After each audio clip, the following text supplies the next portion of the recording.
দাবি জানাতে এসে শিক্ষামন্ত্রীর প্রশ্নের মুখে পড়লেন বিএনপিপন্থী শিক্ষক নেতারা। 101 সদস্যের বিশাল প্রতিনিধি দল নিয়ে শিক্ষকরা মন্ত্রণালয়ে বৈঠক করতে গেলে মন্ত্রী বলেন, শুধু দাবি উত্থাপন নয়, অর্পিত দায়িত্ব পালনে প্রতিজ্ঞাও করতে হবে। এ সময় তিনি বলেন, মন্ত্রী প্রতিমন্ত্রী দুর্নীতি করবে না, কাউকে করতেও দিবে না। শিক্ষকদের শতভাগ ঈদ বোনাস, চাকরি জাতীয়করণ সহ 13 দফার যৌক্তিক দাবি পর্যায়ক্রমে বাস্তবায়নের আশ্বাসও দিয়েছেন শিক্ষামন্ত্রী ও প্রতিমন্ত্রী। Korean super spicy flavor in Mr. Noodles. Oh bro, what a chat. সরগরম শিক্ষা মন্ত্রণালয়ের সভাকক্ষ। 101 সদস্য নিয়ে শিক্ষামন্ত্রী ও প্রতিমন্ত্রীর সাথে সচিবালয়ে বৈঠকে বিএনপিপন্থী শিক্ষকদের নেতৃত্বাধীন শিক্ষক কর্মচারী ঐক্যজোট। শুরুতেই জোটের চেয়ারম্যান ও কুমিল্লা 2 আসনের নবনির্বাচিত সংসদ সদস্য অধ্যক্ষ মোহাম্মদ সেলিম ভূঁইয়া শিক্ষকদের 13 দফা দাবি তুলে ধরেন।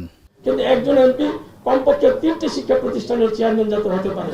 এই শিক্ষা প্রতিষ্ঠানগুলিতে যদি এমপিরা যদি তদারকি না করে, তাহলে শিক্ষা প্রতিষ্ঠানগুলি হারিয়ে যাবে। 64 জেলায় যদি আপনি একজন জেলা শিক্ষা অফিসার দেখাইতে পারেন সত্য, তাহলে আমি শিক্ষক সংগঠন ছেড়ে দেব।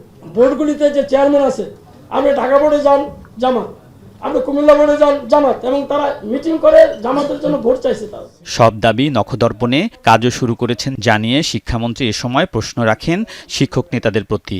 বলেন, নিজেদের দায়িত্ব শিক্ষকরা কতটুকু পালন করবেন। আপনারা কি করবেন, আমাদেরকে কি দিবেন? Vice versa, one hand washes the others. আগে বলেন আমরা দাবি দেওয়া পূরণের জন্য কাজ করে যাব, আপনারা কি করবেন এটা তো একবার বলেননি। শিক্ষামন্ত্রী বলেন, 100 ভাগ ঈদ বোনাস, আলাদা বেতন স্কেল, চাকরি জাতীয়করণ সহ 13 দফা দাবি নিয়ে প্রধানমন্ত্রীর সাথে আলোচনা করবেন। নির্দেশনা অনুযায়ী নেওয়া হবে ব্যবস্থা। বেতন স্কেলের কথা বলেছে, এগুলি আমাদের কনসিডারেশন সবকিছু আছে। ঈদ বোনাস ছিল 25%, 17 বছর পরে এই ইমিডিয়েট প্যারেন্ট সরকার আপনাদের 25 থেকে 50 করেছেন। আমাদের মাননীয় প্রতিমন্ত্রী সাহেব বললেন, মনিটারি বিষয়গুলো বাজেট অ্যালোকেশনের বিষয় রয়েছে, এটা আমরা পর্যালোচনা করব। আপনাদের দাবি মাননীয় প্রধানমন্ত্রীর কাছে উত্থাপন করা হবে। শিক্ষাক্ষেত্রে দুর্নীতি ও রাজনীতি সহ্য করা হবে না বলে সতর্ক করেন মন্ত্রী ও প্রতিমন্ত্রী। 64টি জেলায় একজনও সৎ লোক নেই, আপনার চ্যালেঞ্জ দিয়ে বলছেন, এটা একটা সিরিয়াস চ্যালেঞ্জ।